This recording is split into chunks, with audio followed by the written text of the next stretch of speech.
Pay attention to this video because I really want you to get this right. Hi everyone, welcome to today's video. It's been a long time since I have sat down and talked to you all in a while, and in the last couple of months, you all have made my maternity leave video blow up. I've made a couple videos on this topic already. My first video was 2 years ago, talking about my own personal experience of how I filed for my short-term disability, my paid family leave, and how I got paid on maternity leave. My second video was 4 mistakes to avoid when you are going through maternity leave and how to make sure that you maximize your leave and get paid as much as possible. So today is going to be a little more tactical. I'm going to walk you through the beginning from like when you get pregnant, step by step to how you actually file your claims, get paid, and all of that. If you are new to the channel, my name is Ashley. I am a mom of 2 based in the San Francisco Bay Area, and I love to make videos on the internet about being a mom, about my family, about travel. So if you have not yet subscribed to the channel, go ahead and click that button down below and leave a comment so I can say hi.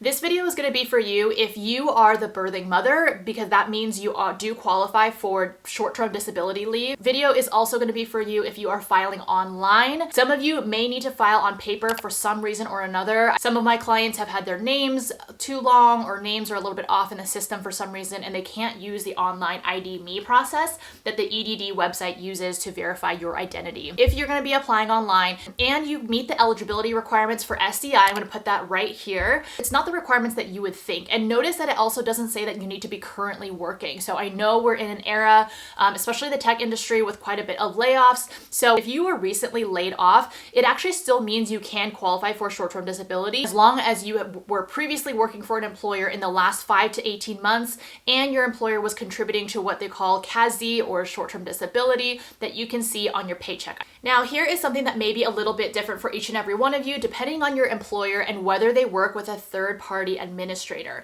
So this third-party administrator might look like something like the Larkin Company, TriStar. It typically comes with larger, more established organizations. If that is the case, a lot of this will be made easier for you. I did go through a case where I was working for a smaller startup and they did not have an administrator. I really just had HR to talk to.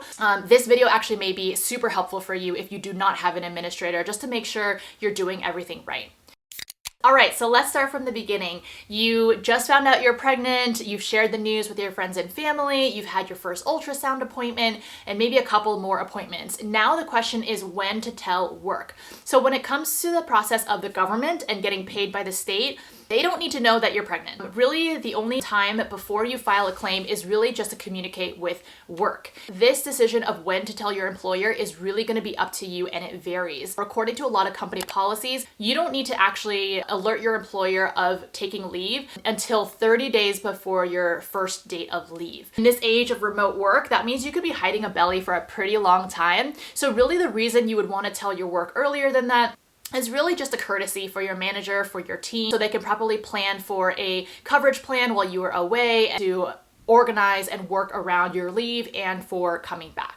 The first person you're going to want to tell is your manager, and then HR will be a very fast follow. What you could offer is having a specific or general date of when you would like to start your leaves. Now, as I have preached in all my other videos, if you are the birthing mother, you are entitled to 4 weeks of leave starting before your due date. So that might be a really good thing to get ahead of, and when you tell your manager the news, they're going to ask, when are you due? And it might be a good idea to kind of set the tone right then and there that you're going to start your leave a month before, and you can tell them that you are entitled to that because Ashley told you so, or that California disability actually does allow you to do that. As a warning, you're gonna get some surprised faces, some raised eyebrows. Don't let that faze you. You are entitled to this leave, so you should take it if you want to. If you're not yet sure how far in advance you want to take your leave, maybe you're worried about being bored for 4 weeks before, you have other work factors or things that you want to stay for a certain amount of time, that's okay. And you don't have to give a hard and fast date at that time. Just some things to think about when you're communicating with your manager. All right, so now it is 4 weeks before your due date. Let's say you've said all your goodbyes at work.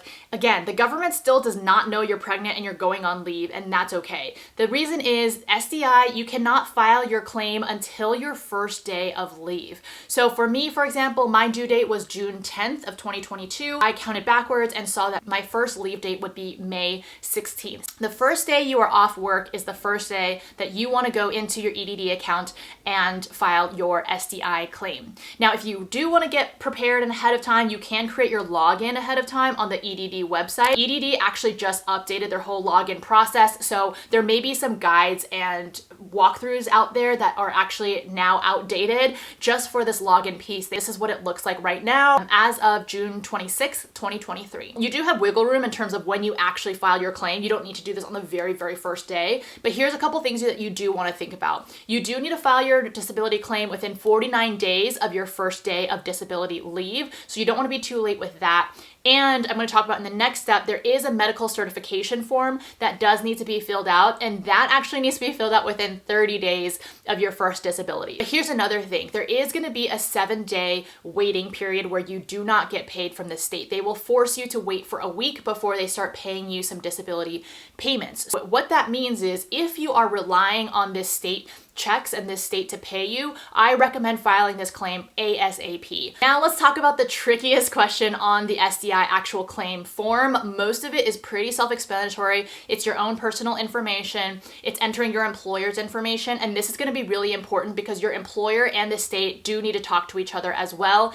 But this is the question that I get the most questions about. Just to let you know, the reason that they have this question is just to make sure that you don't get overpaid. Given that you are going to be getting paid from perhaps 3 different places during your short-term disability, the state, your company, and then the short-term disability insurance company. That looks like a Unum or a Guardian, something like that. The company is going to be topping you up.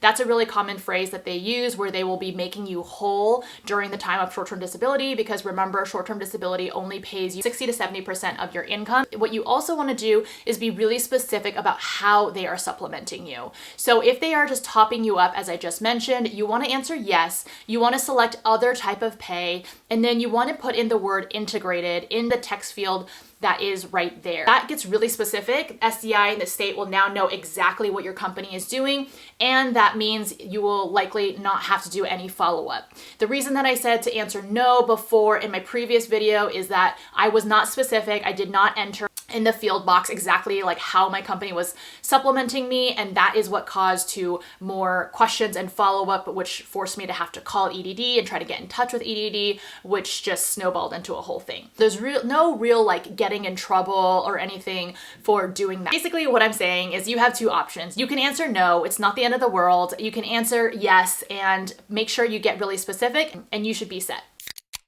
Once the claim is filed, like there's a lot of like multiple players in motion now, like the government, your medical provider, your employer, like everyone's plugged into this one claim, right? And that gets things moving. So in terms of like any follow-up forms and things like that, those should be fairly obvious. Don't feel like you need to be super worried about making sure all of that goes through.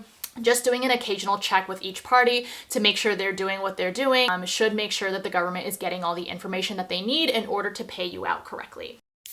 All right, and then comes the day that you actually have your baby, and this is not a time to be filing more claims or looking at more paperwork, so just take your sweet time to enjoy. You may get a request for actual birth information at some point, so again, this could come from a couple of different places, just depending on how things go. It could come from your leave administrator. I know a lot of companies will actually request that you email HR and let them know when you actually had your baby and once you have that actual date, because that does change things and kind of finalize things. So I know a lot of you have come to me with questions like, hey, my return to work date like isn't accurate like at all. Like I don't want to be going back to work at this date yet. And a lot of that might just be because it is purely just looking at your disability date and we don't have your birth information. So as you fill out your SDI information again, you might have a temporary return to work date. Mine, for example, said July 20th. I definitely was going to be taking a longer leave than that. Don't worry, like things can be in flux until you actually have your baby.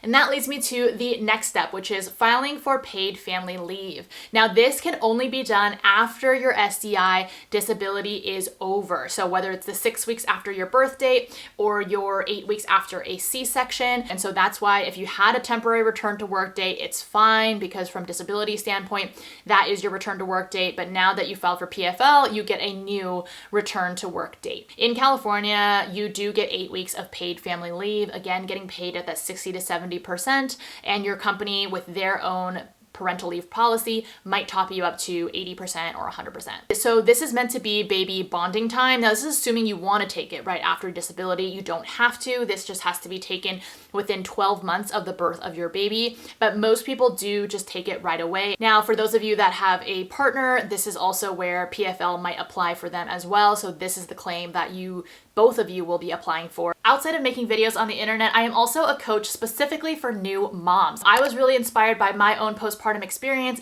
seeing that drop off in care that happens once your baby comes. Our society focuses so much on pregnancy, not so much on moms after they've had a baby. So if you want to learn more about that, check out my website. The link is down below. The final step is reconciliation, which is just making sure you get paid correctly and making sure your calendar dates are correct. I actually had a friend, she has not gone on leave yet, but her company calculated her dates wrong and her return to work date wrong. So again, like I've mentioned in other videos, it's really up to you to make sure that you have maximized your leave and that you are getting paid what you are supposed to. There's actually no harm in just filing a claim and just seeing what happens. That is the step-by-step guide that I have for you, from telling work to filing your claims to getting paid. If you have any more questions about this stuff, feel free to leave a comment down below. I may make another video if something continues to come up, but hopefully this video was helpful for you, for giving you a step-by-step guide and knowing what to expect. Thank you so much for watching today's video, and I'll see you in the next one.